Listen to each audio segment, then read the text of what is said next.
We've all seen the sci-fi movies where robots are ready to take over the world. But that's fiction. Here at Purdue University, they're working on real-life scenarios, like Baxter, the human-like robot. Engineering and technology students are working to put Baxter in the OR to help during surgery. We have here is a robot that will act as a surgical assistant to the main surgeon. It's not meant to replace the surgical assistant, but it's meant to complement. The idea here is to train Baxter for menial surgical tasks so the human hands can be doing more important duties. Baxter could be performing in real-life surgery settings in a couple of years.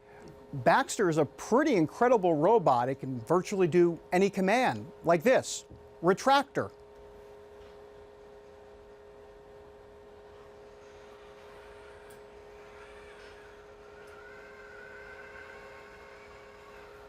And you've got your retractor. Baxter isn't just headed to the medical field. Eyes are also on manufacturing and how Baxter can help in the workplace. What is really groundbreaking is that this technology isn't powered by computer programming. It learns by demonstration. We have cameras here that are observing the scene. We also have some sensorized clothing. So this is actually a glove that does motion capture. And it can detect what Josh is doing. Is he grabbing something? Is he moving his hand? Is he letting go?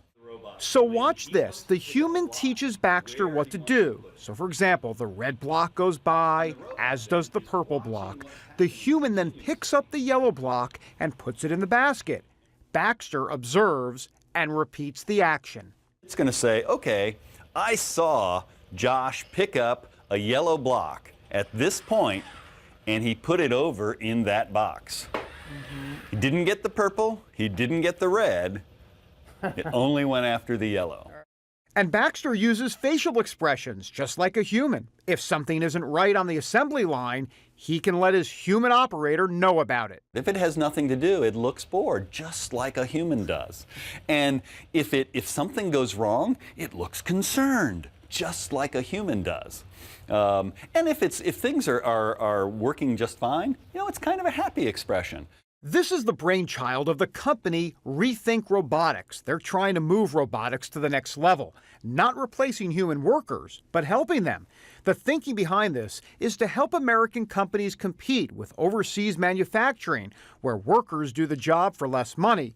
Robotics can help the American worker bring in a higher wage and be more efficient. That's where we think robots that can understand humans, understand what they need and how to help, and can learn from them and split the tasks, can make them much more productive.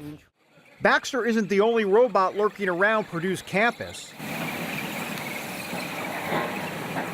This little guy doesn't have a name, but the fire department loves this robot's work. It's all part of a pilot program with the South Korean government.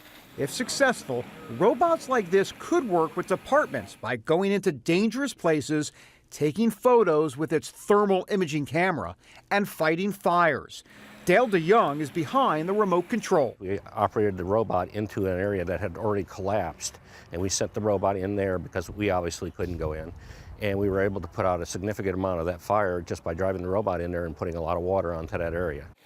This firefighting robot provides a valuable lesson. I think people are now looking at robots more not as some science project or not some idea out of a movie. They're starting to use and think about robots that can be used in everyday life. The Obama administration sees the value of robotic research. The president got a taste of the technology on a recent trip to Japan. Okay, good job. The National Robotics Initiative will provide millions of dollars for additional research.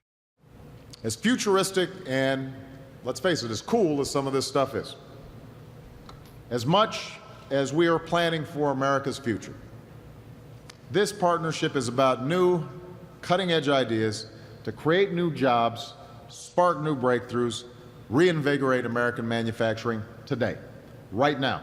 So what does the future hold in this area? The possibilities are endless. Imagine then robots you can pour into a disaster scene and have it then reassemble itself into, say, a jack or a whole robot that can actually remove rubble and pull someone out. Baxter would surely be impressed. David Brody, CBN News, at Purdue University in Lafayette, Indiana.